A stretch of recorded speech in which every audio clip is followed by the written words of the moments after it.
接下来要特别关心到的是，美俄难道在乌克兰战争中在私下分账了吗？今天要来特别关心到的是，包括了美军已经泄密出卖了乌克兰哦，到底怎么回事？那乌克兰的防空系统现在也出现了全面崩溃的一个现象。今天就这些议题，我们会一起的来做关心。我们赶快来看到的是哦，在这一场的达沃斯论坛上面，其实呢谈的议题非常的多，除了乌俄战争停火谈判之外，被放入谈判桌上做讨论之外，还包括了格陵兰的问题。而乌克兰的首席谈判代表他也特别这样说了，他说将会在达沃斯论坛上面跟美方继续谈停火，也希望透过美国来搞清楚俄罗斯的底线到底是什么。但是呢，这位谈判代表恐怕没有搞清楚的事情是，美国此刻真的跟乌克兰站在同一个线上吗？我们也要赶快来看到是克里姆林宫的最新发言，他特别没有谈什么有关于乌克兰的问题，他反倒是说，如果川普能够解决格陵兰的问题，他将会名垂千史。这样听起来是在暗示说，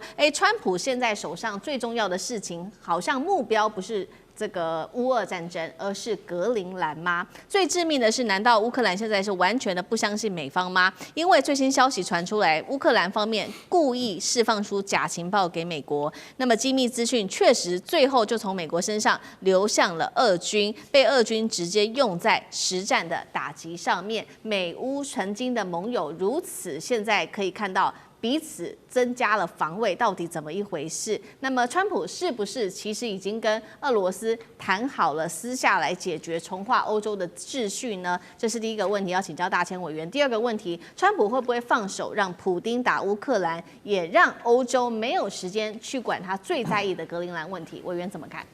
对啊，我想看川普的这个思考逻辑哦，很显然的可以看得出来，川普准备要走的就是全世界只有一个强权嘛，就一人这个美国独强这样的一条道路了哦，就至少他是这么认为的了。那再加上长期以来，川普就看不起欧盟啊，川普也看不起欧洲，他觉得欧洲就是靠我保护的啊，一群自己不愿意这个自我振作，就只能够仰仗我美国的这个保护，然后来存活下来的这些国家。所以川普从骨子里根本就不在意欧洲，他所在意的就是美国能不能够很强大，而且全世界最强大，我拥有全世界最强大的部队，我掌握了全世界所有的资源，我掌握了全世界所有的地缘政治的重要位置，所以呢，一切都是我美国。所以我们看到前一段时间他讲的这个巴拿马运河啦，然后现在准备要拿伊朗，其实都是一样的问题，这些都是这个海上贸易的很重要的航道，或者是陆路的交通上很重要的枢纽。所以其实很显然的，川普就打算自己干了，他就觉得说我自己把美国弄强了就好了，那他一点都不在乎欧洲。那么我一直在强调说，川普今天做的很多事情，他的目标真正的最终受害人绝对是中国大陆跟俄罗斯。现在就是一个时间的竞赛而已啦，就是说到底是川普先达阵，他的那个梦想先实现，还是呢还没有达阵之前呢，他就出师未捷身先死，自己自爆掉了哦。那我们大家就在旁边额手称庆，说好险哦。那但是问题是，他的目标很明显啊，所以他在格陵兰的事件上，他所讲的话就是针对中俄啊。所以我觉得川普这个人你千万不要以为说他口口声声说我把普丁当好朋友，习近平是好朋友，金小胖是好朋友，这些人为什么是好朋友？这些人他现在得罪不起的，他没有办法处理的。这些人现在有核弹在手上，这些人中国大陆还有稀土嘞，要不要买他的大豆嘞？他这个时候怎么可能说不是好朋友呢？可是他做的事情真的都是对好朋友该做的事情吗？如果是好朋友，你还拿什么格陵兰啊？中俄都是你的好朋友了，格陵兰就放在那就好了。但很显然的，在川普心目中，他口中的好朋友只是我第二阶段要处理的人而已。现在我还没有时间我先把你羁迷住，然后呢，先把你这个绑在那个地方。所以你看到他对俄罗斯的这个俄乌战争也是一样的问题啊。他用乌克兰来麻痹了俄罗斯，在乌克兰上他根本不在意乌克兰，他哪在意乌克兰？他连欧洲都不在意了，他哪在意乌克兰？乌克兰对他来说算什么？所以如果能够用乌克兰现在先讨好麻痹住俄罗斯，他绝对乐意做，因为在这件事情上，反正他要拿的是格陵兰，告诉俄罗斯说这个乌克兰就让你拿好了，反正他不让俄罗斯拿，他也没办法，俄罗斯已经拿了嘛。所以在这个过程当中，我一点都不意外他在乌克兰的这件事情上会牺牲乌克兰。但是如果我们退一万步来看，就把这个棋盘拉远一点来看就在川普现在玩的这个过程当中，他当然也冒了很大的风险他的风险就是他一再的出卖他的盟邦。你说践踏他的伙伴兄弟之邦加拿大跟墨西哥就算了，然后你欧盟是你不断的在出卖你自己的盟邦，你牺牲了乌克兰，接下来你要去抢格陵兰，你从这个加勒比海的海盗做到了北海小英雄，然后现在要去当阿里巴巴40大盗，你全世界都是你的就对了。在这种过程当中，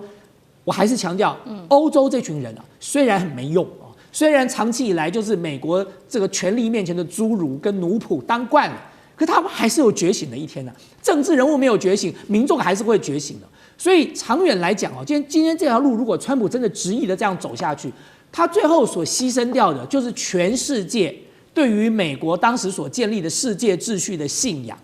这个东西失去了，对川普来说也许没什么，但是我要请大家注意的是，这个东西一旦失去了，美国再也不是世界警察了，美国再也不代表正义，不代表公平，不代表民主跟自由的时候，我不理解哦。就美国长期以来绑住全世界的，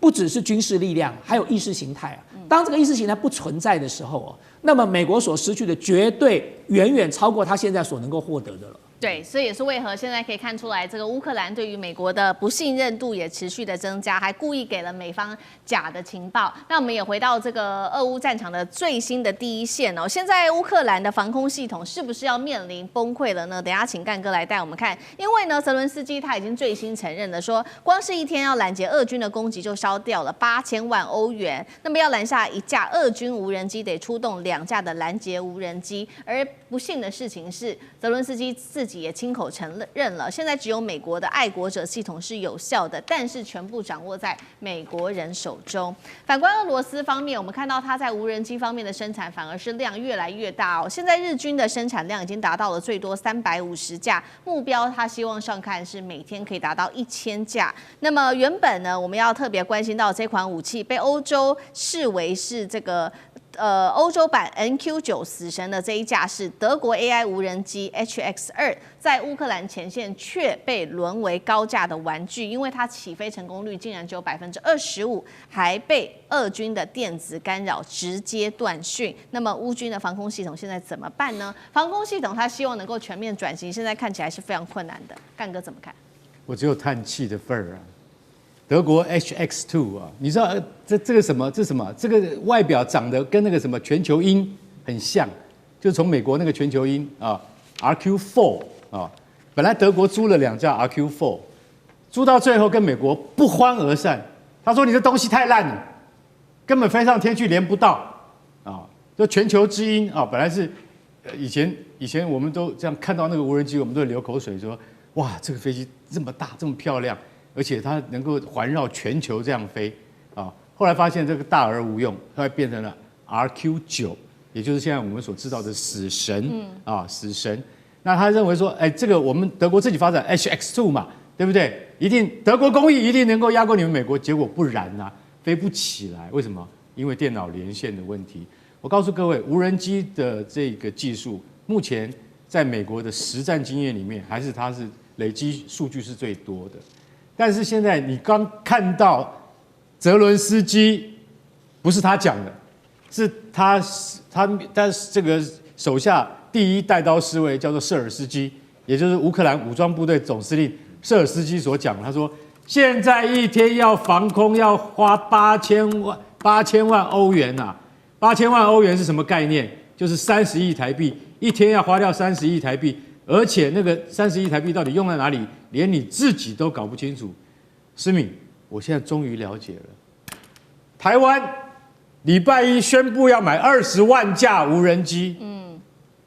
大家终于知道台币1.25兆的无人机计划是怎么来的。它里面有多少是我们看不见的，是我们多少被美国人牵着鼻子走的。里面我提到最重要的有一种无人机。叫做什么？叫做 Altius 啊，600型跟700型，那个叫做自杀无人机。那种无人机，我可以跟你讲，去年啊，在8月的测试之中，从2000公尺直接摔到地上，就像现在德国的这个 HX2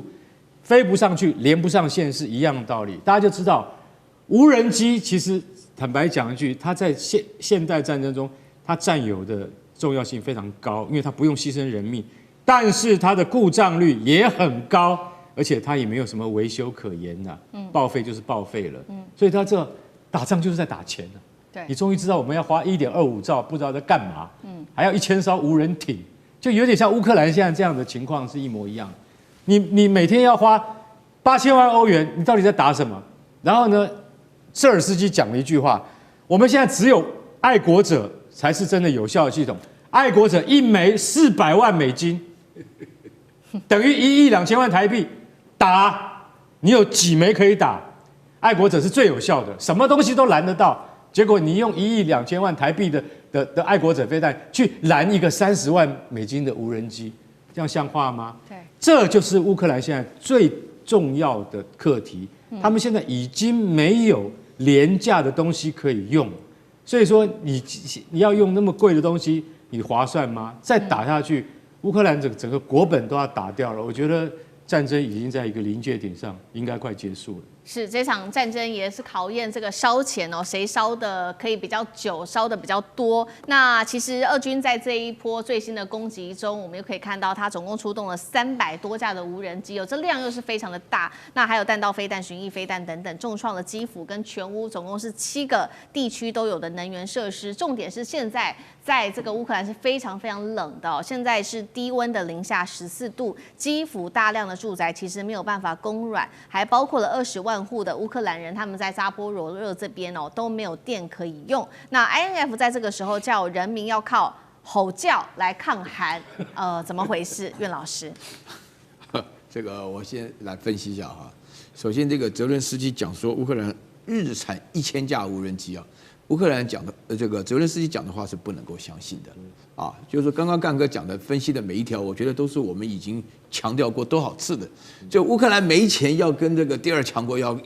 大干一场，就变成出现这种市场，就是说你打仗靠别人给你钱你才能够打仗，其实基本上就是对于自己的老百姓要他们去死一样的道理了。现在乌克兰的确面临这种情况，就是说大家可以看得出来，现在的话呢，就是刚刚看到这里头，看到那个佩斯科夫讲说，哇，鼓励啊，川普能够拿下格陵兰，名垂青史，这根本就是不怀好心嘛。那讲这种话，我们基本上讲这种话是想到悲天悯人的世界和平。那佩斯科夫讲这种话的话，基本上川普你干得越好啊，这个说句良心话，现在里面真正得到好处的，俄罗斯是最直接的嘛，对不对？你现在搞得这样的声望这么差，北约也搞垮了，欧盟也搞垮了，美国自己的信用也搞垮了，那美国自顾不暇，怎么会管到乌克兰的？而且川普本身来讲，就是大家知道有名的一句话，对的泽连斯基讲 "You have no cards"， 那个讲的就非常难听了嘛。所以说，那个